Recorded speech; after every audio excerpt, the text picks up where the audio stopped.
Hello YouTube, my name is Nero and today we some Call of Duty Black Ops 3 playing a bit of Kill Confirmed here on the map Breach, running around here with the Shiva assault rifle, and I must confess this right at the very beginning of this video. If you do not like bad aim, you should probably not be watching this video because my aim is atrocious throughout the entirety of this gameplay. I thought to myself, even though this was like my second game on, that hey, I'm going to go ahead, even though my shot's not warmed up whatsoever, I'm going to go ahead and use the weapon that requires the most aim of all the other weapons here in the game aside from maybe sniper rifles. Right, so I just got on, my aim is very bad, the controller is still cold in my hands, you know, and just, gosh, guys, my aim is atrocious throughout the entirety of this gameplay, but we still managed to get a very good score just working on here at the Shiva. It's one of my favorite guns in the game, still working towards diamond assault rifles, and yeah, hopefully you guys will sit back, relax, and enjoy the gameplay, and feel free to mock me in the comments for my terrible aim, because by golly, I certainly deserve it. Today I want to talk to you guys about a subject that just is something I see so often in the comments of my videos. I see it in the comments of other people's videos. I see it on Twitter. I see it on Reddit. I see this everywhere because I am very invested in gaming, obviously.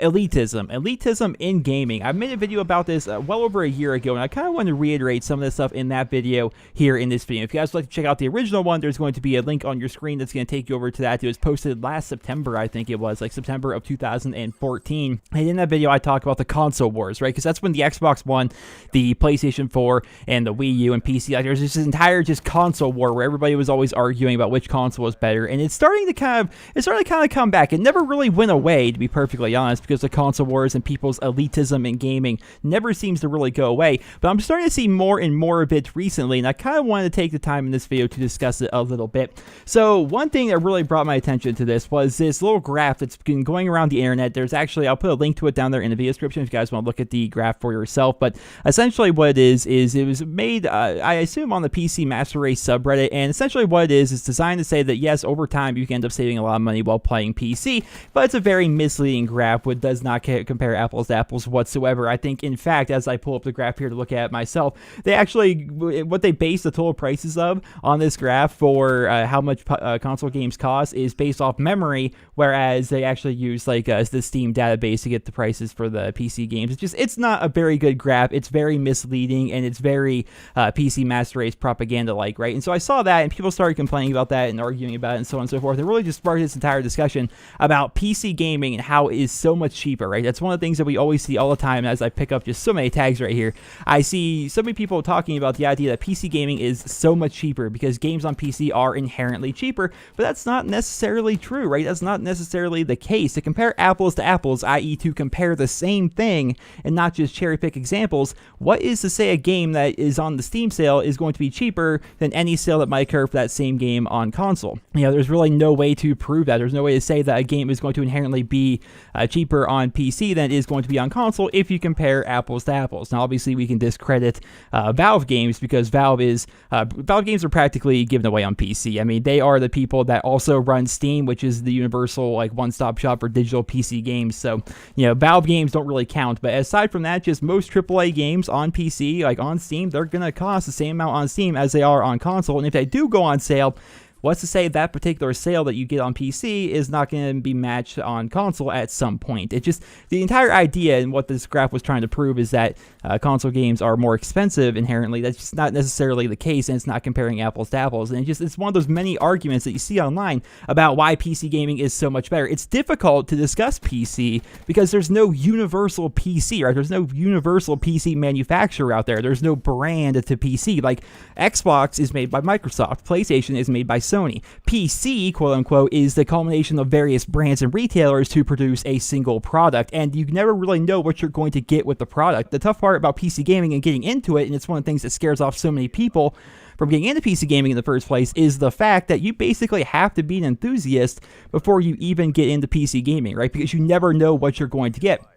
A great example, my brother purchased an $800 PC. Now, this PC, one of the reasons why it was $800 is it did come with a mouse, it did come with a keyboard, it did come with some fancy little extras, but for the most part, it was a gaming PC. It was advertised by CyberPower as a gaming PC. It was $800. I forget the exact name of it, but it was an $800 PC. It ran for $799.99, and it looked like a good PC, and it ran most things well, but it couldn't run Fallout 4. It couldn't run Fallout 4 even on low. Like, it was a horrible thing, to the point where my brother, who had actually purchased this PC, and he also purchased Fallout 4 for the PC, he ended up having to purchase the exact same game on console so he could actually play it at a decent frame rate and with a decent resolution. Like, his PC just wasn't good enough to handle it. Now, I understand there are PCs that you can put together for $800 that can run Fallout 4. That is a possibility. But again, it's very hard to do that, and you basically have to be an enthusiast, pick your own parts, and build a PC yourself. It's a very difficult thing to get into, right? Since there's no universal brand for PC, it's really hard to be able to get people into it, right? It's hard for people who aren't used to that kind of thing and don't already know too much about it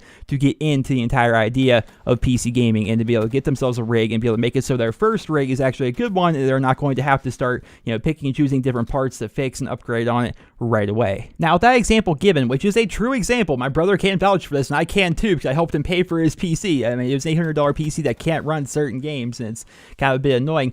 With that example given, what is to say that a PC is actually better than a console? To say that's a bit misleading. I mean, how much did you actually spend on your PC? $500, $800, $2,000? Of course, in today's world, you're generally going to get what you pay for. If you go above and beyond the price point of a console to build your PC, you're generally going to see better performance results. I say generally, because sometimes games are not optimized well for PC. I don't think I need to point out the various terrible ports that we've gotten on PC over the course of the past couple of years, but for the most part, if you have a high-end PC, you are going to yield better resolutions, better graphics, and better frames per second than what consoles can do. For the most part, that is true, right? Consoles generally do have less power than a high-end gaming PC, but at the same time, a lot of these high-end gaming PCs do cost more. That's just the very nature of it. It all depends on what you want, right? It all comes down to personal preference and what you are looking for. Do you want a device that's pretty darn cheap in the grand scheme of things, that's just guaranteed to work, it just runs all of your games relatively well, you can move it around, you can play from a couch, you can play locally with friends or family, and it's not generally going to break the bank?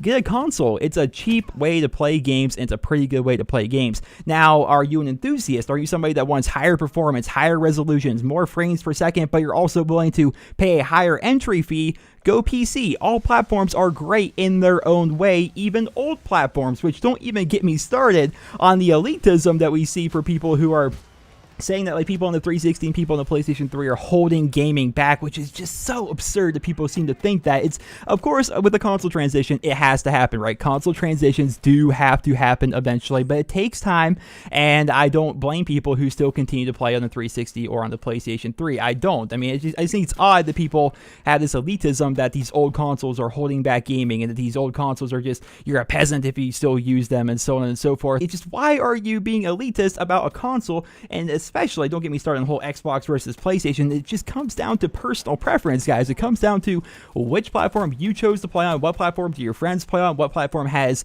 specific games that you want, console exclusives, and so on and so forth. Like, it just comes down to personal preference, guys. That's what it's always come down to. There's no reason to be elitist. If you're somebody who plays primarily on PC, cool, you're a big enthusiast, right? You play a lot of PC, you generally probably paid more for your PC, and you might have better graphics, you might have better resolution and frames per second, but you also paid more. You get what you pay for in this world, right? If you're somebody who plays on Xbox, congrats. You probably just like the games on Xbox, or you like the controller, or that's where your friends went, or that's just the one that you got growing up, and that's the one you continue to play on. Same thing goes for PlayStation, same thing goes for the Wii, same thing goes for everything, guys. Ultimately, I think that we can blame the sunk cost fallacy for a lot of this elitism that we see in gaming today. The sunk cost fallacy, if you guys don't know, is the idea that if you purchase something, you are going to defend that thing to the death, otherwise you may have wasted your money. So, for example, if you bought an Xbox One, you are generally going to defend the Xbox One as the better platform to play your games on, right? Because you purchased it, and you, as you, being the almighty you, are not going to make the wrong decision. You made the correct purchase, and you therefore will defend the Xbox. Same thing goes for people that purchase the PlayStation, people that play on PC, people that play on the Wii, so on and so forth, right? It all comes down to the sunk sunk cost fallacy, elitism, and not to mention blind and blatant fanboyism of a company, product, or idea. Those are the things that it actually comes down to. But here's the thing, guys. There's no right answer in gaming. There's no right answer for a platform that you play video games on, guys. It just isn't. You know, Microsoft is not your friend. Sony is not your friend. The unified powers that create the almighty PC gaming, those aren't your friend either, right? They're all just companies. They're all just brands biting for your money, right? What ultimately it comes down to is what platform works best for you, what platform you enjoy the most, what platform you can afford. Right, that's what ultimately comes down to, guys. I hate when people discuss hardware and they argue about hardware so much when ultimately it just comes down to video games, right? Discuss games. Discuss the glory that is video games. Don't discuss the hardware that you're playing them on, because there's no right answer when it comes to hardware. There never has been and there never will be. Right, that's just the fact of the matter. I mean, if you want to play on console, play on console. If that works out well for you, play on console. If you like playing on mobile, play on mobile. If that's what you like to do, play mobile. If you like playing on PC and you like the entire idea of a PC sitting here at a desk, do that. If you like that, fine. That's great, you know. And I often get accused of just being a console fanboy. And I think that stems from here on my YouTube channel. I primarily play on the console, right? I play Call of Duty here on my channel for the most part. That's what people are most interested in. That's what they like to watch me do, so that's why I play.